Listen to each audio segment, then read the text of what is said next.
4.5 साल से जितना नंगा नाच भ्रष्टाचार के मामले में फतेहाबाद में हुआ है, शायद भी किसी और हल्के में हुआ होगा। क्योंकि इतना भ्रष्टाचार है, चौकी बिकती है, थाने बिकते हैं, तहसील बिकते हैं और सभी कार्यालय बिकते हैं। 4 से 9 तक विधायक था, उस टाइम हमारी भुन्ना शुगर मिल को बिकाने का काम इसी विधायक ने किया था और 42 करोड़ में औने पौने दामों में हमारी मिल बिकी थी। पहले मैं विधायक बनते और हरियाणा में कांग्रेस सरकार बनते 3 महीने के अंदर अंदर मैं लोगों से आपके माध्यम से उनको वचन देता हूँ कि 3 महीने के अंदर नशा खत्म कर दूंगा। 3 महीने के अंदर नशा खत्म कर दूंगा। ASI से लेके SP तक सभी का यहाँ पे तबादला करेंगे। कांग्रेस इस पंजे की तरह है और जब चुनाव आते हैं तो ये ऐसे बन जाता है और विरोधी पक्ष के जबाड़े पे ऐसा मुक्का मारती है कांग्रेस से कि उसकी 32 की 32 बार आती है, उसकी 32 की 32 बार आती है। दोस्तों नमस्कार, मैं हूं सुरेंद्र नैन और इस वक्त हम फतेहाबाद में हैं और आप देख सकते हैं मेरे साथ फतेहाबाद के पूर्व विधायक और कांग्रेस के वरिष्ठ नेता बलवान सिंह दौलतपुरिया जी है। भाई साहब पहले तो बहुत बहुत स्वागत है आपका। धन्यवाद। जिस तरीके से चुनाव बिल्कुल सिर पर है, अगर मैं तैयारियों की बात करूं तो तैयारियों में तो कोई कमी नहीं है, लेकिन बड़ी बात यह है कि जो गुटबाजी है कांग्रेस की वो कहीं ना कहीं हर बार नजर आती रहती है, कोई भी चुनाव हो या चुनाव के बाद या चुनाव से पहले। अभी कुछ दिन पहले जिस तरीके से यहाँ भूपेंद्र सिंह हुड्डा आए, पूर्व मुख्यमंत्री, उनका कार्यक्रम हुआ तो हुड्डा गुट के जो नेता हैं वो तो नजर आए, लेकिन बलवान सिंह दौलतपुरिया वहाँ नजर नहीं आए। ये गुटबाजी की बात तो हमारे विरोधी पक्ष के लोग और गोदी मीडिया समय समय पे करता रहता है, लेकिन हम हर बार कहते हैं कि कांग्रेस के अंदर कोई गुटबाजी नहीं है। आपने पिछले लोकसभा चुनाव में भी देखा होगा और मैं भी हर प्लेटफॉर्म पे कहता हूँ कि कांग्रेस इस पंजे की तरह है। जब कांग्रेस होती है कंफर्टेबल जोन में, ये अपना काम करती है, ये अपना करती है, ये अपना करती है, ये अपना करती है, अपना करती है और जब चुनाव आते हैं तो ये ऐसे बन जाता है और विरोधी पक्ष के जबाड़े पे ऐसा मुक्का मारती है कांग्रेस से कि उसकी 32 की 32 बार आती है। और आपने देखा होगा लोकसभा चुनाव में हमारे सिरसा लोकसभा से आदरणीय बहन कुमारी शैलजा जी के पक्ष में सारे के सारे नेताओं ने इतनी जी तोड़ मेहनत करी थी और विपरीत परिस्थितियों में भी 2,70,000 से हमने ये सीट निकालने का काम किया था। तो कोई गुटबाजी नहीं है। चुनाव आने दो, सभी कांग्रेसी एक साथ चलेंगे और भारी बहुमत से हरियाणा में सरकार बनाने का काम करेंगे। बिल्कुल, आपने कहा कि गुटबाजी नहीं है और हम पंजे की तरह एकजुट हैं और ये भी कह दिया कि विरोधियों की तसल्ली करा देंगे, 32 बार आ जाएगी। लेकिन टिकट का मैं बात करूं, जिस तरीके से कहीं ना कहीं बहुत सारे और भी आपके नेता हैं कांग्रेस के ही जो अपने आप को मजबूत, जिताऊ और आश्वस्त मान रहे हैं, उनकी टिकट पक्की है, लेकिन बलवान सिंह दौलतपुरिया कितने आश्वस्त हैं कि इस बार 2024 में फतेहाबाद की जो टिकट है वो आपकी है? जो भी आदमी राजनीति करता है, मेहनत करता है, प्रत्येक आदमी की इच्छा होती है चुनाव लड़ने की और सारे चाहवान होते हैं कि टिकट मेरे को मिलनी चाहिए। लेकिन जिस तरह से हमारे नेता आदरणीय राहुल गांधी जी ने कहा है कि सर्वे के आधार पर टिकट मिलेगी, विनिंग कैंडिडेट को टिकट मिलेगी। जब सर्वे को आधार माना जाएगा और उस आधार पर टिकट मिलेगी तो मेरे को लगता नहीं भी किसी भी कार्यकर्ता साथियों को कोई दिक्कत आएगी, क्योंकि जिसका भी सर्वे बेटर जाएगा उसको पार्टी टिकट देना काम करेगी और सभी साथी उसके साथ लगेंगे। अब मैं फतेहाबाद के कुछ मुद्दों की बात आपसे करना चाहूँगा। हालांकि पहले बाढ़ आई तो काफ़ी ज़िले प्रभावित हुए, लेकिन मैं अभी बात करूँ जो बारिश हुई, जो मैंने जानकारी ली है, फतेहाबाद के जो आसपास का इलाका है अब भी कहीं ना कहीं खेतों में जल भराव है और बहुत सारे किसान परेशान भी है। लेकिन जब मौजूदा विधायक दुड़ाराम की बात आती है तो साफ मीडिया में इनकार करते हैं और यहाँ तक कि विधानसभा में भी खड़े होकर ये कहते हैं कि वहाँ पे कोई पानी नहीं भरा हुआ। हमारे मौजूदा जनप्रतिनिधि को विकास के बारे में वी का भी नहीं पता। इनको ये नहीं पता भी विकास होता क्या, ये तो सिर्फ नाली बनवा दी, कोई खाड़े बनवा दिए, उनको विकास समझता है। मैंने कई बार इनकी स्पीच सुनी है। लेकिन जब ये 2004 से 9 तक विधायक था उस टाइम हमारी भुन्ना शुगर मिल को बिकाने का काम इसी विधायक ने किया था और 42 करोड़ में औने पौने दामों में हमारी मिल बिकी थी। उस टाइम अगर जनप्रतिनिधि सजग और सावधान होता और मुख्यमंत्री जी को वार्निंग देता कि अगर ये शुगर मिल आप बेचोगे तो मैं आपके CM हाउस के सामने मरण व्रत रख दूंगा, ये मिल में बिकने नहीं दूंगा, तो किसी भी मुख्यमंत्री की हिम्मत नहीं होती कि विधायक की अनदेखी करके मिल को बेच दे। इसकी नालायकी की वजह से कहें, उदासीनता की वजह से कहें, ये सबसे बड़ा शुगर मिल हमारे हरियाणा का जो भुन्ना में था, इस विधायक की उदासीनता की वजह से, नासमझी की वजह से, विकास के मामले में कोई ज्ञान ना होने की वजह से इस मिल से आज हम वंचित हो चुके हैं। अगर ये मिल होता तो आज फतेहाबाद जिले के विकास में इस मिल का विकास के मामले में मील का पत्थर साबित होता है ये। और इसी तरह से यहाँ पे एक मेडिकल बनाने की सरकार ने घोषणा करी थी, और पीछे जब नगर परिषद के चुनाव आए तो भाजपा सरकार ने झूठा बोर्ड लगा दिया था यहाँ बस स्टैंड के सामने, यहाँ पे मेडिकल बनेगा, और लोगों की आंखों में धूल झोंक के नगर परिषद के वोट लेने का काम किया। लेकिन उसके बाद में षड्यंत्रकारी लोगों ने उस मेडिकल कॉलेज को डिजर्ट एरिया में लगाने का काम किया कि मेडिकल कॉलेज अगर डिस्ट्रिक्ट हेडक्वार्टर पर लगता तो यहाँ पे दुकान की दुकानदारी चलती, साथियों को रोजगार मिलता, यहाँ पे बहुत से और विकास कार्य दूसरे होते। लेकिन मेडिकल कॉलेज भी हमारे जनप्रतिनिधि की उदासीनता की वजह से, इसकी गंभीर न होने की वजह से डिजर्ट एरिया में चला गया। तो इसलिए मैं कह सकता हूँ कि विकास के मामले में हमारे जनप्रतिनिधि को वी का भी नहीं पता। आपने मेडिकल कॉलेज का जिक्र किया, ठीक बात है, वो यहाँ बनना था लेकिन वो टोहाना चला गया। शुगर मिल का आपने जिक्र किया। एक ना लगातार इस तरह की भी चर्चा यहाँ रहती है, हालांकि उसके बारे में पुष्टि आप कर पाएंगे, कि जितने भी फतेहाबाद में सरकारी कार्यालय है वहाँ पर विधायक का जो है दुड़ाराम का दखल रहता है, भ्रष्टाचार को लेकर बहुत सारी चीज़ें हैं, लोग परेशान हैं। क्या ऐसा कुछ मामला चलता है यहाँ पे?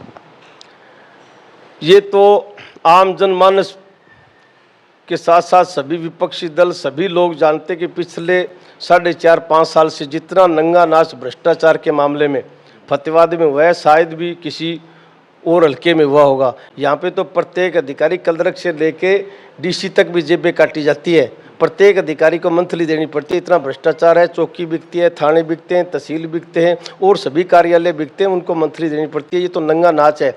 हम तो ये बात कह के थके, लेकिन मुख्यमंत्री जी आते तो कहते हैं कि भ्रष्टाचार का काल मनोहर लाल। हमने उसको लेटर भी लिखा, जी आप काल हमें साबित तो नहीं हो रहे, सिर्फ आप कागजों में काल का, लेकिन कहीं कुछ नहीं हुआ। इसी तरह से हमारा नगर परिषद आज हरियाणा सरकार का मौजूदा शुदा, इससे रजिस्ट्रेशन ये भ्रष्टाचार का अड्डा बन चुका है। आज नगर परिषद का मौजूदा सरकार ने भट्ठा बिठा दिया, और नगर परिषद में अगर सजग सावधान होता है, आज हमारे फतेहाबाद में अगर 10 उंगल बारिश आ जाएगी तो पानी की कोई निकासी की बात नहीं है। हर जगह भ्रष्टाचार, आप एक ईंट उखाड़ के देखोगे वहीं आपको भ्रष्टाचार मिलेगा। और हमने इनको चेतावनी दे रखी है, कांग्रेस की सरकार आने के बाद में सभी की हम विजिलेंस जांच कराएंगे, चाहे अधिकारी की नेग्लिजेंसी हो चाहे किसी राजनेता की हो, सबसे पाई का हिसाब लेंगे। तमाम चीज़ें आपने बताई। एक नशे का मुद्दा बहुत बड़ा है, क्योंकि पंजाब के साथ लगता इलाका है, तो नशा जिस तरीके से कहने की घर घर तक पहुंच रहा है, लेकिन जब विधायक से, सरकार से बात की जाती है तो बिल्कुल कह देते कि फतेहाबाद में नशा नाम की कोई चीज़ नहीं है, कोई नशा नहीं है। बड़ा अच्छा सवाल पूछा आपने। आज हर आदमी इस बात से चिंतित है, प्रताड़ित है। नशा और क्रिकेट बुकी एक दूसरे के पूरक हैं। यहाँ पे हमारे क्रिकेट का सट्टा भी बहुत चलता है।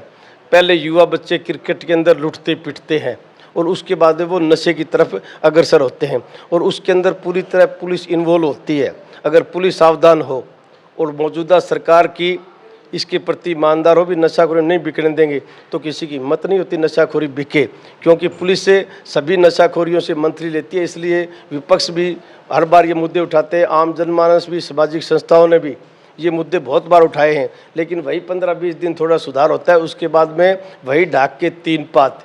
लेकिन अगर ये लोग चाहते हैं कि हम नशा बंद कर सकते हैं तो इनको, पुलिस को आमूल चूल परिवर्तन करते हुए इनको नशे पर रोकथाम बनाना चाहिए, क्योंकि ये एक सामाजिक मुद्दा है।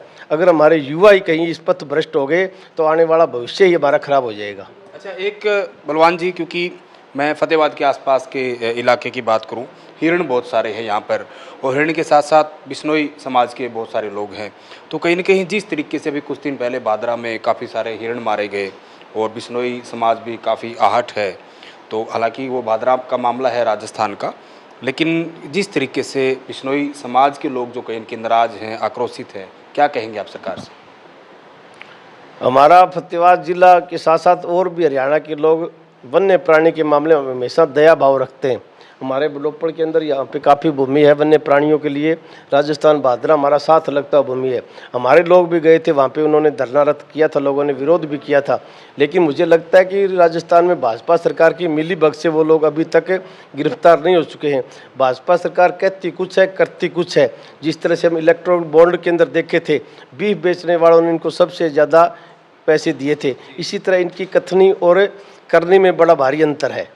अच्छा, एक बलवान जी, जिस तरीके से, क्योंकि आप तो विधायक रहे हैं, फतेहाबाद की आवाज़ आपने बहुत बार विधानसभा में उठाई है, अगर फतेहाबाद की जनता फिर से आपको मौका देती है तो ऐसा कुछ होता ना चीज़ें कि मैं उस कार्यकाल में, क्योंकि आप विपक्ष में थे, कि उस दौरान मैं जो चीज़ें पूरी नहीं कर पाया और जो आपका फतेहाबाद जो कहीं न कहीं पिछड़ रहा है, कुछ ऐसी चीज़ें भी लोग बलवान सिंह को ही क्यों जिताएँ?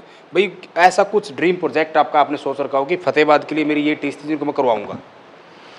अगर फतेहाबाद की जनता जनार्दन ने मुझे दोबारा आशीर्वाद दिया तो मेरे मन में कई सौपन है जो मैं पूरे को। सबसे पहले जो आपने नशाखोरी की बात करी, सबसे पहले मैं विधायक बनते और हरियाणा में कांग्रेस सरकार बनते 3 महीने के अंदर अंदर मैं लोगों से आपके माध्यम से उनको वचन देता हूं कि 3 महीने के अंदर नशा खत्म कर दूंगा। एएसआई से लेके एसपी तक सभी का यहाँ पे तबादला करेंगे। कांस्टेबल से लेके हेड कांस्टेबल लोंगर सट्टे उसका तबादला करेंगे। पुलिस के अंदर आमूल चूल परिवर्तन करेंगे। और पिछले दिनों सट्टा जो क्रिकेट बुक्की का लगा था, एक लेडीज़ ने एफआईआर दर्ज कराई थी, ऑनलाइन पेमेंट हुई थी, विड्रॉल भी हुई थी, लेकिन मौजूदा जनप्रतिनिधि की दखल से, पुलिस की वजह से, भाजपा के राजनेताओं की वजह से उस एफआईआर को रफा दफा कर दिया, उनका राजीनामा करा दिया। मैं एसपी से मिला था, मैंने कहा था आपके पास बहुत अच्छा डॉक्यूमेंट्री प्रूफ है, आप कड़ी से कड़ी जोड़िए और ये क्रिकेट बुक्की के आप चैन तोड़ सकते हैं, लेकिन उन्होंने कुछ नहीं किया। लेकिन मैं आपको कहता हूं कि सरकार आने के बाद में उस एफआईआर को रीओपन कराएंगे और दोषियों तक वो पहुंचाने का काम करेंगे। और इसी तरह से मेरा एक स्वप्न रह गया था, मैं डिस्ट्रिक्ट हेडक्वार्टर पे नेशनल पोस्ट ग्रेजुएट कॉलेज की मैंने बहुत बार मांग उठाई थी, वो बन नहीं पाया। शिक्षा मंत्री रामविलास शर्मा जी ने 2-3 बार मुझे आश्वासन दिया विधानसभा में, लेकिन इनका आश्वासन रह गया। इस बार मुझे अगर मौका मिला है तो यहाँ पे मैं नेशनल पोस्ट ग्रेजुएट कॉलेज लाने का काम करूंगा। इसी तरह से जो मेडिकल कॉलेज है उसके लिए हम प्रयास करेंगे, वहाँ डीजर टेडिया के बजाय वो मेडिकल कॉलेज हमारा यहाँ आना चाहिए। और भी हम सोचते हैं यहाँ पे कोई पैडी से संबंधित या कॉटन से संबंधित कोई उद्योग लगना चाहिए ताकि लोगों को रोजगार मिल सके। यहाँ पे रोजगार के कोई साधन नहीं है। और भी आमूल चूल परिवर्तन जो हमारे विकास से संबंधित होने चाहिए वो हम करने का काम करेंगे। ठीक है। अच्छा, अंत में क्या है कि वैसे तो ये लगभग तय है और आपने कमर भी कसर की है कि आप हर हाल में चुनाव लड़ोगे, लेकिन इस तरह की चर्चाएं भी हैं कि अगर टिकट वितरण में कोई लेफ़्ट राइट होता है तो बलवान सिंह दौलतपुरिया इनेलो में भी जा सकते हैं, यानी कि घर वापसी भी कर सकते हैं। मैं सकारात्मक सोच का प्राणी हूँ, पॉजिटिव थिंकिंग का आदमी हूँ। मैं मुझे नहीं लगता कि कोई किंतु परंतु होगी। जब मेरा सर्वे ठीक आएगा, पार्टी के अंदर मैं विनिंग कैंडिडेट लगाऊंगा, तो मुझे लगता है पार्टी मेरे पे ही दाव लगाएगी। शुक्रिया बलवान सिंह जी बात करने के लिए। तो ये थे फतेहाबाद से पूर्व विधायक और कांग्रेस के वरिष्ठ नेता बलवान सिंह दौलतपुरिया, जिनका साफ तौर पर कहना है और एक इनके मन में टीस भी है कि जो कहीं ना कहीं फतेहाबाद की जनता के लिए, फतेहाबाद के लोगों के लिए जो जो काम बीजेपी की सरकार में होने चाहिए थे वो सारी चीज़ें नहीं हुई।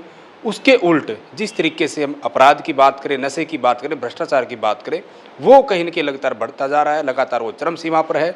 और बलवान सिंह दौलतपुरिया का कहना है कि अगर इस बार फतेहाबाद की जनता ने इनका साथ दिया, अगर इनको आशीर्वाद दिया, तो जो इनके मन में जो चीज़ें हैं और जो फतेहाबाद के मुद्दे हैं उन सारी की सारी चीज़ों को ये पूरा करवाएंगे। लेकिन बात वही है, क्योंकि जिस पार्टी में है उसमें बहुत सारे गुट हैं और गुटों के साथ साथ बहुत सारे भावी उम्मीदवार, भावी विधायक भी हैं। जनता आप है, आपको क्या लगता है फतेहाबाद में कांग्रेस का सबसे मजबूत उम्मीदवार कौन हो सकता है? ज़्यादा से ज़्यादा कमेंट करें और वीडियो को दबाकर शेयर करें।